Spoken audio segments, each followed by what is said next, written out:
وشویسەکەم پێغەمبەر خوای صلی الله عليه و آله وسلم داستانی فرێش پێ ئێمە گێڵنێنەوە هەنێ قەومەکە وەڵێ ئێمە یوجد داستانەکە باس کەرەوە فەرماوە پێوە بێجە بەنو ئیسرائیل و قەومەکە وەڵتەرینە نەوە کەسێش کوشتێ بێن ڕووی ویرش کردەوە گەرەکش بێت تەوبە کەرەوە لوا پێلا مەڵێوە نەزانی پەنەژوات گەرەکما تەوبە کرد ئایا خوا چەنەم وەژ بوو ئای جواتر نەوەڵا خوا چەنە وەژ نەبوو نەوە کوشتێ بە جەهەنەم یاگێتن دە بەخوا کەروشا سەڵ ئای چش کوشت ئاچش بە سەی تەمام بە دەماتر پرسیارش کردەوە چا پێوە عالم و عابدێک و گەورە هەن لۆ پەیلاش بەشکم ئاڕێن مایڵ کردەوە لۆ پەیلا کەسە زاناکەی فەرماواش هیچ شێوێ نییە بین و عەبدەکە و خوینە کە تەوبە گێڵنەوە کەی تەوبە کەرە تەوبەکەشا قبوڵە تەوبە کەرە و گێڵۆ تەوبەش کرد سەر و دەستی شەرە ئی پیا ساڵحەیە ڕێنمایی کرد فەرماواش دەگێوە هەنە خەڵەکەش فرە ئیماندار و عابدێنێ لۆ پێی ئادەگێ بەشکم خوا چەند ڕۆژ بۆ چەندی عایشا دەستکرا عیبادەت کەوت ڕا بلۆ بەرەو ئادەگێ ڕانە مەرد مەلائیکە و خاسەی و خراپەی ئامێ نامیش شەقیەکانە بنووسە یا سەعیدەکانە کامیشانە بینوێشانە بۆ بە مشتومڕ شەواتەینە ساڵش کوشتێنێ ئەوی تەریوادینە هەنگامەش بەرەو خەیری نێنە و تەوبەشکردن رب العالمین مەلائیکە و تەرشکیاس کە بینشانە سڵحە کەرۆ فەرماواش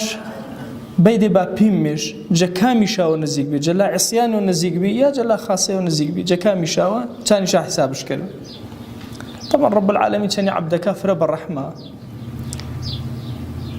ماچون رب العالمین ڕێوایەتێوەنە زەمینش پێی فاڕە نزیکش کردو یەک یوەس نزیکش کردو جە منطقە و خاسەکەوە کاتێ پێماشە تەماشەکەرە یوەسە ئینا چەولاتەرەوە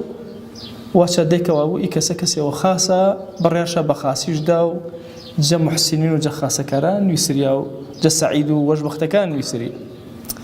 ئی فەرمایشتێ پێغەمبەر خوای صلی الله عليه و آله وسلم چەند چێوێ بە ئێمە ماچۆ یەکەم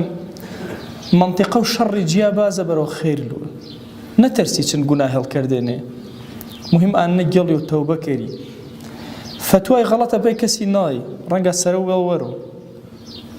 چونکە جەهل فرە و کاتی بۆ بەسەبەب و سەرەواردە ئینسانی ڕەحمەت و خوای فرە گەورە بەزەیی خوای فرە گەورە مهم ئانە ئینسان ژیانە چەنی خاسا بۆ چەنی خراپان نەبوو وەلەو بە هەنگامەوە یوەسێ نزیکتر جە خاساوە بۆ رب العالمین بەرێ فرە گەورە ژوەنە کەرەوە ئێمە هیچ بەرەو مانگە و ڕەمەزانی ملمێ هەر یۆجە ئێمە ئەشم وەش حازر کردەبە ئیستعدادش کردەبە چەنی محاولە کەرمە سفرەکەمە جوان ڕازنمێەوە ئەشم سفرە و ڕۆحیچمان ڕازنابوو وەڵێ ڕەمەزانی هەر یۆجە ئێمە حسابش کردن ڕەمەزانە چێژ بەکارمارە و چێژ مسان و هەوڵێمەوە